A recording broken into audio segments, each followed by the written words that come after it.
Rolex का अचानक से क्रेज क्यों चढ़ा हुआ है? देखो, बड़े लोगों का गेम तो अलग रहता है। बड़े लोग रोलेक्स इसलिए ले रहे हैं because it is appreciating asset.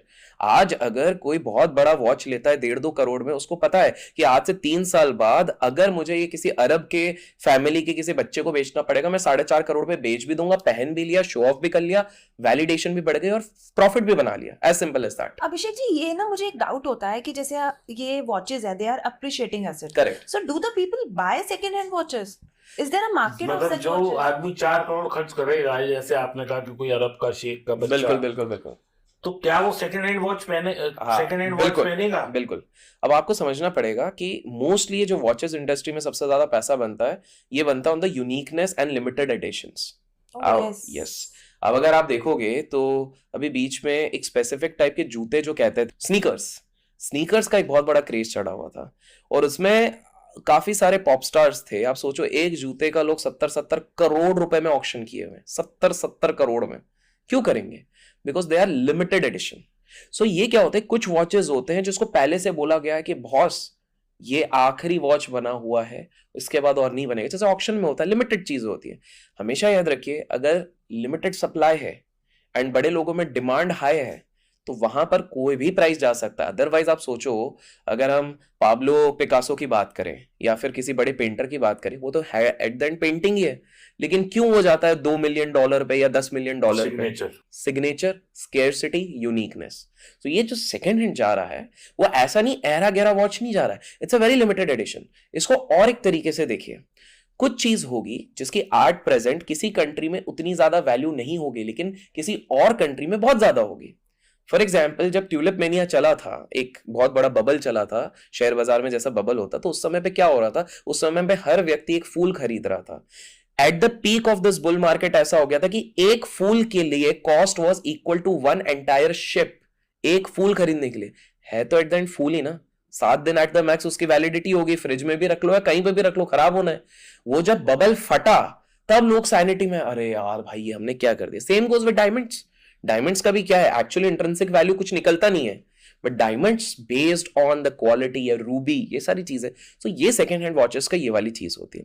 So coming back to the point of नवाब anything to everything in luxury segment, और Bharat is just getting started.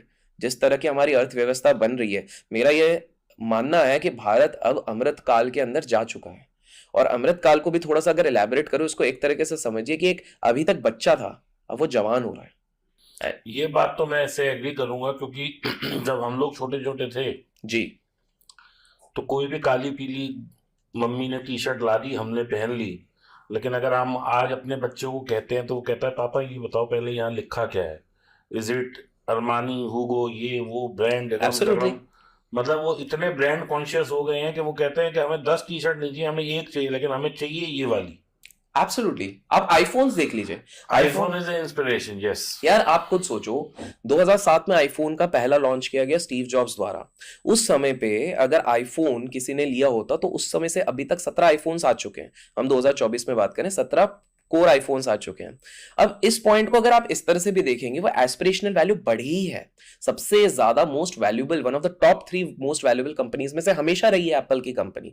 And आप ये भी देखो, अगर इसको अगर एक मार्केट पर्सपेक्टिव से भी देखोगे कि वैल्यू कितनी बड़ी है in terms of company also, क्योंकि हम अभी जो बात करें, हम सेक्टर भी बात करें और स्टॉक मार्केट भी बात करें, तो 2007 में अगर किसी व्यक्ति ने एक एप्पल का आईफोन नहीं लिया रहता और वो सारा का सारा पैसा सिर्फ स्टॉक मार्केट में लगाया होता एप्पल के स्टॉक्स खरीदने में, तो आज के समय में उसका पैसा 1200 करोड़ के ऊपर जाता। Yes, just imagine, 17 iPhone miss कर दो, बदले में आप इतना ज्यादा पैसा कमा रहे हो।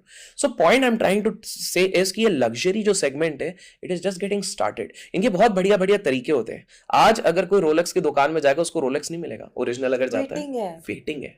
This is another psychological hack. कोई भी प्रीमियम ब्रांड हमेशा चाहता है कि भाई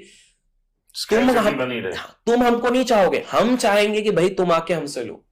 अगर किसी व्यक्ति को आज बहुत इजीली बोल देते ना कि भाई हम रोल्स रॉयस चलाएंगे, भाई आपको पहली बात, you have to deserve to own a Rolls Royce, that's also a factor. आप ऐसे ही जाके एरा गैरा जाके रोल्स रॉयस नहीं खरीद सकता कि भाई 11 करोड़ की गाड़ी खरीद ली जस्ट बिकॉज आपके अकाउंट में। आपको क्या लग रहा है भारत में किसी के पास कितने लाखों लोगों के पास होगा, ब्लैक व्हाइट सब मिला दो तो उस हिसाब से, but Rolls has a particular process, आपका नेटवर्थ इतना होना चाहिए, आपकी रेपुटेशन इतनी होनी चाहिए, इस तरह से आप एप्लीकेशन डालते हो, इतनी सारी चीजें आती हैं। अभी तो भाई साहब आप रॉयल्स रॉयल की छोड़ दो, अभी हमारे एक फ्रेंड है, उन्होंने एक वो गोल चक्के वाली गाड़ी ली है, मैं नाम नहीं लेना चाहूंगा, समझ गया जी। वो भी टॉप 4 में आती है, टॉप 3 में आती है। उनसे एक एफिडेविट और अंडरटेकिंग लिया गया कि आप अपनी गाड़ी को पार्क कहाँ करेंगे वो बताइए, ऐसा ना हो खुद सोचिए। कि आप कहीं कूड़े कबाड़ में या इधर उधर खड़ी कर दें तो हमारी गाड़ी की जो ब्रांड वैल्यू है वो डाइल्यूट होने लग जाए। बिल्कुल। सो आप खुद देखिए, यस आप खुद देख, इवन टुडे, सो जैसे अगर दिल्ली में आज के समय पे कोई व्यक्ति आता है जिसका बहुत बड़ा एस्पिरेशन है, वो बोलता है मेरे को हजारों करोड़ का कमाना है, तो वो नॉर्मल सोसाइटी में रहना नहीं चाहेगा, वो बोलेगा मैं कमेलियाज में अपना एटलीस्ट एक घर बनाऊं, एक घर रखूं। अभी फॉर एग्जांपल मान लीजिए गुड़गांव में अगर कोई व्यक्ति आता है और वो बहुत ज्यादा एस्पिरेशन लेके आता है, तो उसका सपना ये नहीं होता कि कहीं पर भी घर ले लूं, वो चाहेगा मैं कमेलियाज में लूं। एंड कंटेक्स्ट के लिए बता दूं, कमेलियाज में एक एक फ्लैट 100 करोड़ में बिकते हैं। 190 करोड़ का 190 करोड़ में अभी बिका है, 100 करोड़ में बिकते हैं, 48 घंटे के अंदर 100 फ्लैट्स बिक जाते हैं, इस तरह की स्थिति है। अब आप सोचो एक आम इंसान, नॉर्मल इंसान जो, अरे भाई क्या है, but this is another opportunity, real estate, premium real estate. Again ये क्या करें, नवाबी शौक वाली चीजों को, तो लग्जरी अपार्टमेंट्स, तभी आप देख सकते हैं एक ट्रेंड हुआ है। तो एक सेगमेंट जो हमने बात करा 5 में से एक और सेगमेंट था कि ये, फिर मैंने कहा सेहत खराब इन द सेंस, देखिए आज के टाइम पे लाइफस्टाइल डिजीजेस, हर तरह के डिजीजेस बहुत बढ़ गए, तो hospital as well as medicinal value की कोई भी चीज अगर होती है, फार्मा, ये एक ऐसी चीज होगी जिसपे अगर आप इन्वेस्ट भी करते हो या तो एज अ बिजनेस भी with proper rules and regulations चालू करते हो, आपको बिलियनर बनना ही बनना है।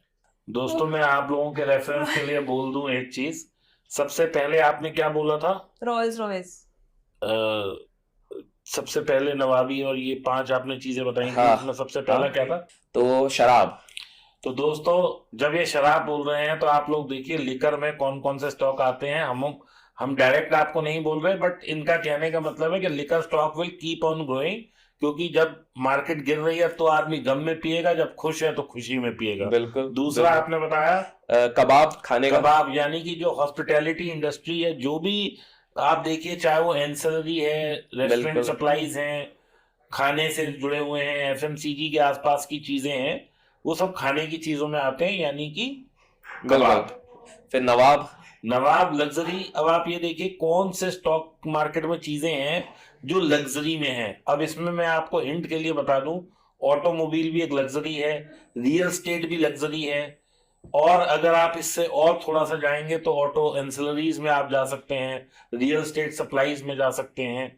इसके आसपास की जो चीजें हैं वहां पे हमेशा ग्रोथ आएगा, चाहे थोड़ा सा कई बार थम के आए, लेकिन आएगा।